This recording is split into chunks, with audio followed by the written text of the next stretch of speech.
Oh, baby. Can you ask for a better win than that? Yeah, yes, you can. Actually, you can ask for a 4-3 regulation win.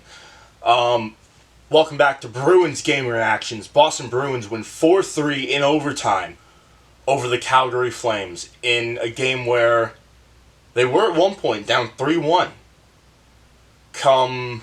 They come back, and they came all the way back and take 2 points right off the plate of Calgary. I'm gonna roll a little clip. There was a Bruins practice over the weekend. I think it was kind of like the morning skate for the Vancouver game. They all came in for a little group hug right at the very end. And, I mean, I don't want to be that guy. They're averaging 4.5 goals a game since then. Obviously, Winnipeg, Seattle, back-to-back, just tough losses. And then you get not Edmonton's Thursday. You get Calgary and you get Vancouver. And you hang 9 goals for, 4 goals against in that span. I'm not the best with math. I will be open and honest about that. That sounds like a 2.5 goal differential per game. We got there. That wins you most games. For two teams that should be high shot teams, there were only 57 shots in this game. I kind of expected 65, to be honest. I mentioned that a bit in the first period where Boston only had 4. They averaged 15 in the final 2 periods, plus overtime. Wow. Yeah. Obviously, I mean, hey, if that works, it works, right? Here is the hug clip.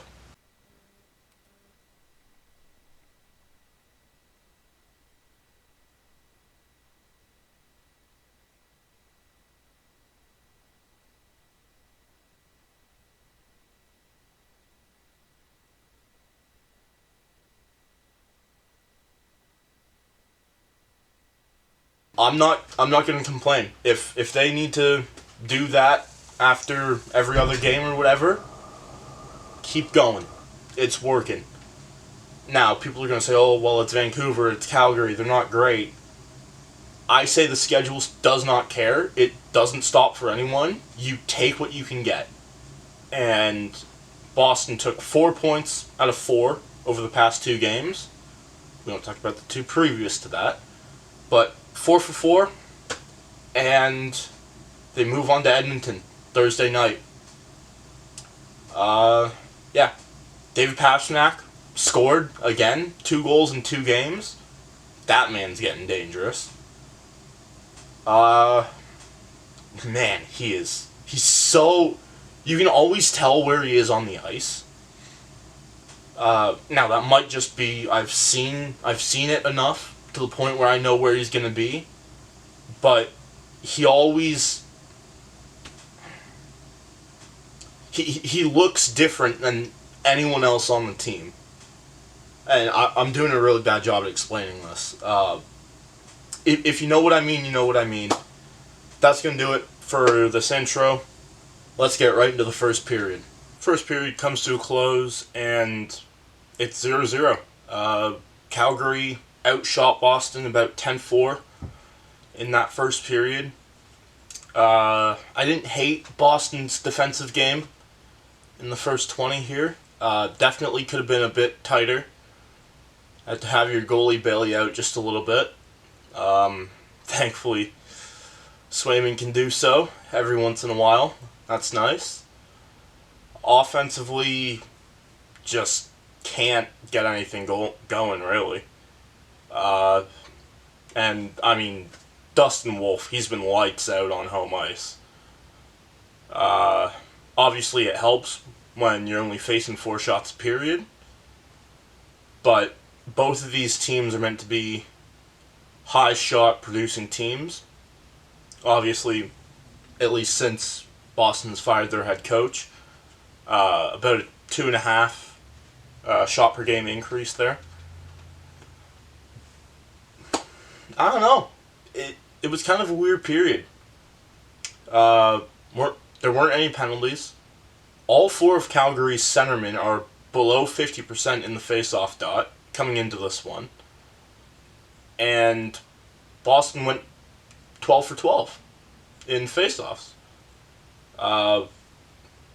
Yeah, I mean, the flow was good. It's a lot of rush chances, but it's also a lot of rushes that just get shut down defensively on either end. Players who played great, or played good, rather, in the first period. Pasternak has had a couple chances he hasn't been shooting on. And then, yeah, I mean, that's kind of it. Pasternak and Swayman. That's it, really. And then Jordan Osterley does not look like he's trying out there. But both teams look alive and well for the most part. And, yeah, into the second period we go, tied up at zeros. Heading into the third period, I was finally able to watch that third goal from Calgary. I mean, there's nothing Swayman can do there. Defense could have been a bit tighter. Connor Zary took a shot from the dot, and I mean, it bounced off Swayman's chest, and then off of Ryan Lomberg and in. I guess if you want to, if you want to nitpick Swayman on that rebound control, other than that, I mean, that's it, really. That's all you could ask of him. That was obviously still late in the second period. Heading into the third period, Boston didn't look bad coming out of the gate. The Flames had the number for the first few minutes. But Boston quickly managed to get 2 goals back-to-back under 3 minutes. I really got to look into that.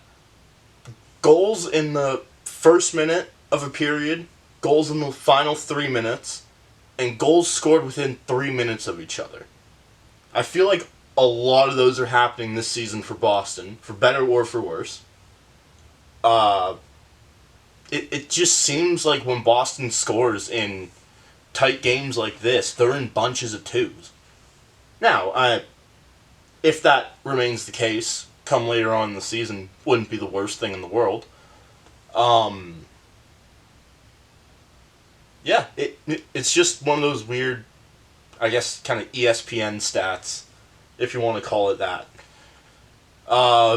Mark McLaughlin and Morgan Geekie both got the 2 Bruins goals to tie it up at 3 early on. Yeah, I mean, those were both within 7 minutes of the third period. And then after that, there wasn't a ton, really. There was a late Calgary penalty. It was called tripping. Justin Hanley, I think that was his name. Sorry, Joel Hanley. Sorry. Got his stick on the puck. Got the puck away from Zadorov, I want to say it was. But tripped him up in the process. I mean, you can't do that. As a Boston fan, that's been called multiple times. I've sat there and taken it because I've kind of come to expect this team to take stupid penalties. And I would consider that a stupid penalty. Just because your goalie's been so good for you this game. You get body position, let him still get the shot off, and trust your goalie. That seemed like I don't trust my goalie to make this stop, I'm going to make it. as stupid as that may sound, that is my logic looking at this. But yeah, I mean, gets the stick on the puck, takes it off him cleanly, but trips him up in the process. And as I said, Boston's done that countless times this year, and I haven't said anything about it. The Sportsnet broadcast just couldn't get over themselves with that for some reason. I don't know why. Yeah. That was kind of it for the third period. Heading into overtime, Boston had... I actually don't think the Flames technically got a shot off in overtime. They maybe could have had two. But shots were 23-23. And heading into overtime, Boston had the final 8 shots, and that actually continued into overtime. Just checking the shot counter now. Yeah, 34-23. So Boston had the last 11 shots on goal. Number 11 being the game winner. Yeah, it was just... I mean, I've said this before. It's a line rush contest. That's all it is. And this one actually wasn't. Not come the end of it, at least. It slowed down a lot. The game started to get really aggressive heading into the third period, and kind of all throughout the third period. And Boston, that clearly played into Boston's hands, and they took the wheel in it. David Pastrnak ends up getting his second goal in as many games. Oh boy, if that man's getting hot, he is going to be a weapon. I don't even know how to start this. Rasmus Anderson was out there for a while, so if you want to call it bad... if you want to call it a bad change, you can. But basically, Boston caught Rasmus Anderson out. David Pastrnak lined himself up with him and beats Dustin Wolf far side off the bar and in. I think really highly of Dustin Wolf for a player who I see twice a year as of right now. He is a very good goalie, even though he is still very young. He's shown a lot of promise so far. And, I mean, I think he's going to be a star in this league. As much of a star as a goalie can get, obviously. But yeah, he's shown great flashes, even in this game. Boston, I mean, this game should have been 6-3. 5-3, 6-3 in the final 3 minutes when Boston had those 8 shots. He was there, right? That's all you can ask of your goalie. He kept him in it. And unfortunately, kind of got screwed over by overtime. But that is unfortunately... very sorry, once again. That is unfortunately sometimes the way it falls. Boston is now 4 for 6. 4 for 8 on the road trip. So there's that 500 mark. At this point, get a point out of Edmonton, I will be happy. Send that game into overtime, I will be happy. I don't want to settle for a game in overtime. I obviously want them to win. I also don't want games going into overtime because to me, it's the start of this isn't hockey, and then the shootout isn't hockey. I mean, don't get me wrong, I love 3-on-3 overtime. It's very entertaining. Just not the way it should be played in a professional league. Yeah. Edmonton on Thursday. I need to figure out my schedule. I'm not sure if I'll be able to film that day. At all, even. Unfortunately. So yeah. That's going to do it for this one. Thank you all so much for watching. Click like if you like. Click subscribe if you enjoyed. And yeah, see you all in the next video.